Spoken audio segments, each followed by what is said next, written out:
थोड़ी क्रिकेट थोड़ी सियासत के साथ मैं हूं अयाज खान। शर्मनाक कहूं, इबरतनाक कहूं, तबाहकुन कहूं, क्या कहूं, जो भी कहूंगा वो कम है जो पाकिस्तान टीम ने वेस्ट इंडीज के हाथों शिकस्त खाई है। इसके लिए कुछ भी कहा जाए वो बहुत कम लगेगा। सिर्फ 211 रन का टारगेट और 120 पर ऑल आउट, और बाबर हटाओ बाबर मुकाओ गैंग फिर मुतहरक हो गया जी। बाबर का कसूर है, उसने टेल एंडर्स को क्यों ज्यादा गेंदें खिलाई, खुद क्यों नहीं खेला।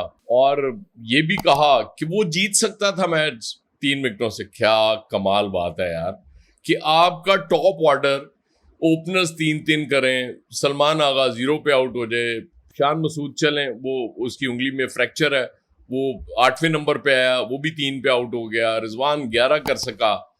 ये सब के बावजूद 71 पे आपके 9 आउट हो जाते हैं, और उसके बाद अगर 120 भी कर लेते हैं तो मैं क्रेडिट दूंगा मोहम्मद अब्बास को कि वो 23 रन कर गया दिलेरी के साथ खेलते हुए। तो ये कोई और प्लेयर नहीं खेल सकता था। मैंने जब आपसे कहा था, कल अर्ज की थी कि साजिद खान मुझे क्यों पसंद है, वो दिलेर है। वो ना सिर्फ बॉलिंग में, फील्डिंग में, बल्कि बैटिंग में भी वो दिलेरी से खेल जाता है। वो 25-30 कर जाता है ऐसी सिचुएशन में। एक भी टॉप ऑर्डर बैट्समैन ने 50 और की होती तो मैं ये समझ सकता था कि ये तनकीद बिल्कुल जायज होती बाबर पे कि कोई 40-50 रन रह गए हमें जीतने के लिए और तुम टेल एंडर्स को ज्यादा बॉलें दे रहे हो। भाई रह क्या गया था मैच में, फारिग हो गए हुए थे आप। उसके बाद आप बाबर पे तनकीद कर रहे हैं कि जी वो मैच हारने का जिम्मेदार है, और कमेंटेटर्स मुसलसल तारीफ कर रहे थे बाबर की क्लास की कि ये होती है क्लास, कि वो नो डाउट पिच मुश्किल थी, अनइवन बाउंस था, वहां पे खेलना और फिर कॉपी बुक स्टाइल से कोई उसने उससे हटके नहीं किया। वो बिल्कुल परफेक्टली खेलता रहा और 58 पे नॉट आउट रहा, और अपनी एवरेज जो उसकी बतौर कप्तान 50+ है वो भी उसने बरकरार रखी। तो ये बाबर ही कर सकता था। फिर जब बॉलिंग में बेहतरीन मोहम्मद अब्बास क्या शानदार बॉलिंग कर रहा है, 5 आउट कर गया दूसरी इनिंग्स में भी, 3 पहली में कर चुका था, 23 रन भी बना गया। मेरा man of the match Mohammad Abbas है। क्या कमाल उसने खेला, और दिलेरी के साथ आखिरी नंबर पे आने वाला बैट्समैन, 11वें नंबर पे आने वाला बैट्समैन इतनी दिलेरी के साथ खेल गया, और हमारे टॉप ऑर्डर में किसी को तौफीक नहीं हुई कि वहां खड़ा होके खेलता।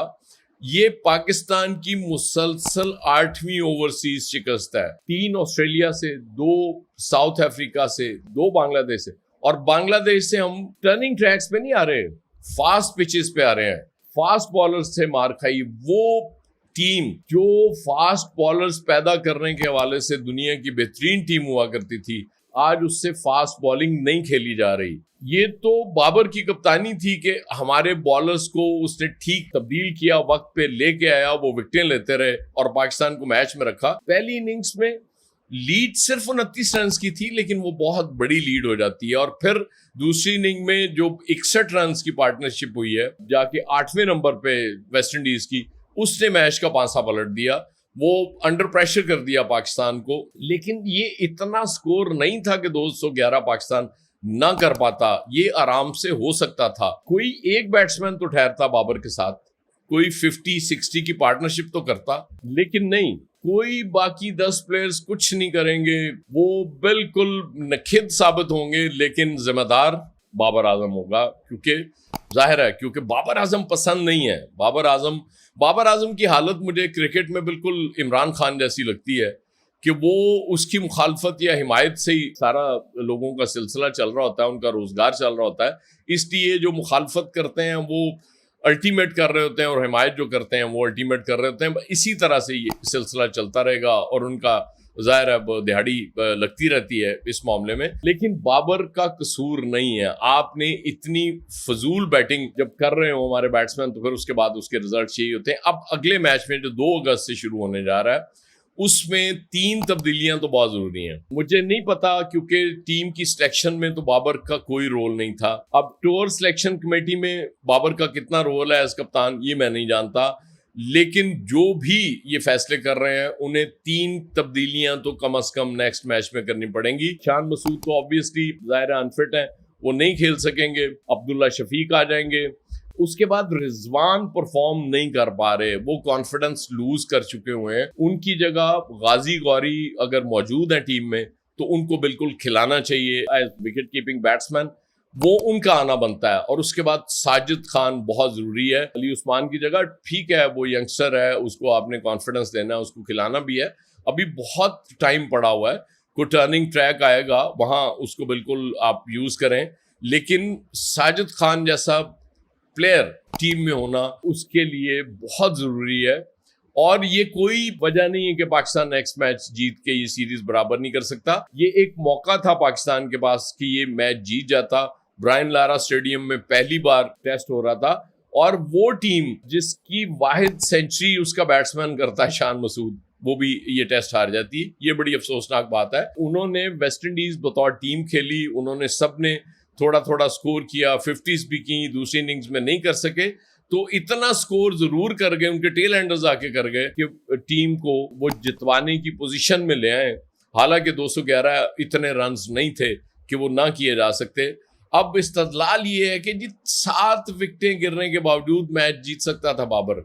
यार कुछ खुदा का खौफ करो, इस तरह नहीं होता। अब मैं पीसीबी से भी ये रिक्वेस्ट करूंगा कि इन लोगों के प्रोपेगेंडा की वजह से आपने पहले भी बाबर को हटाया था और उसके बाद टीम की ये हालत होगी, हम यहां तक पहुंच गए कि 7 मुसलसल ओवरसीज टेस्ट हम हारे हैं शान मसूद की कप्तानी में।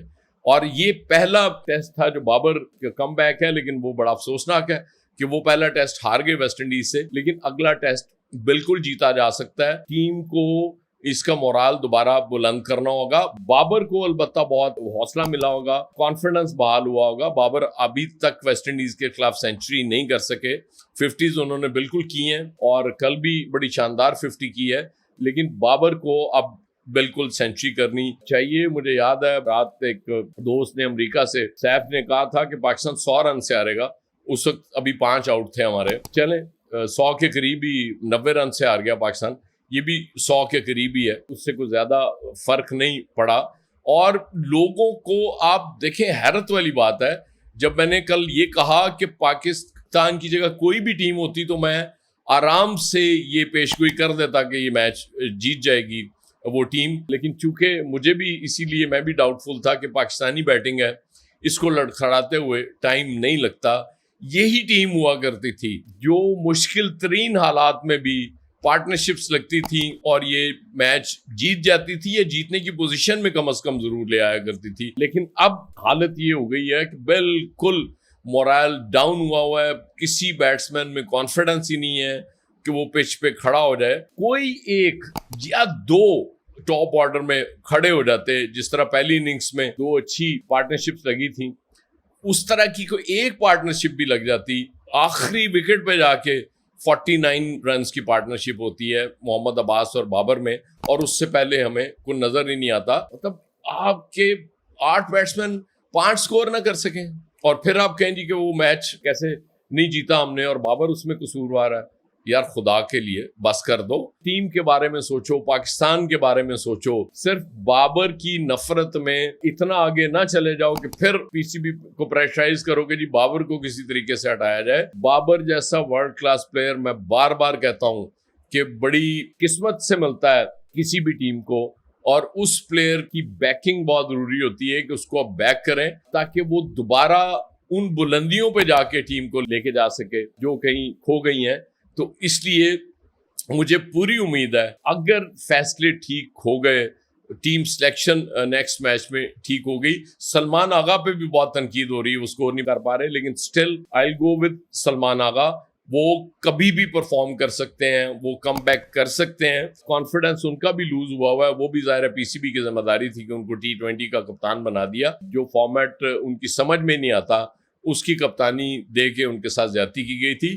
उनको टीम में फिलहाल होना चाहिए और वो कॉन्फिडेंस को एक आधे इनिंग्स चाहिए सलमान आगा को। और उसके बाद चूंकि इसके बाद और ज्यादा टफ सीरीज हमारी इंग्लैंड के खिलाफ आ रही है, वहाँ ज्यादा सीमिंग विकेटें होंगी और जिस तरह से हमारे बैट्समैन परफॉर्म कर रहे हैं फास्ट बॉलर्स के खिलाफ, वो बड़ा मुश्किल हो जाएगा। इसलिए सलमान को टीम में होना चाहिए। मैं फिर आपसे भी अर्ज करूंगा कि पाकिस्तान नेक्स्ट मैच में कमबैक कर सकता है और ये मैच जीत के एक तो सीरीज बराबर कर सकता है और दूसरा ये ओवरसीज मुसलसल शिकस्तों का जो दाग है इसको भी धोया जा सकता है। लेकिन इसके लिए जाहिर है हमें 2 अगस्त से शुरू होने वाले मैच का इंतजार करना पड़ेगा। आइए, मैं भी इंतजार करता हूं, आप भी इंतजार करें और उस वक्त तक अल्लाह हाफिज।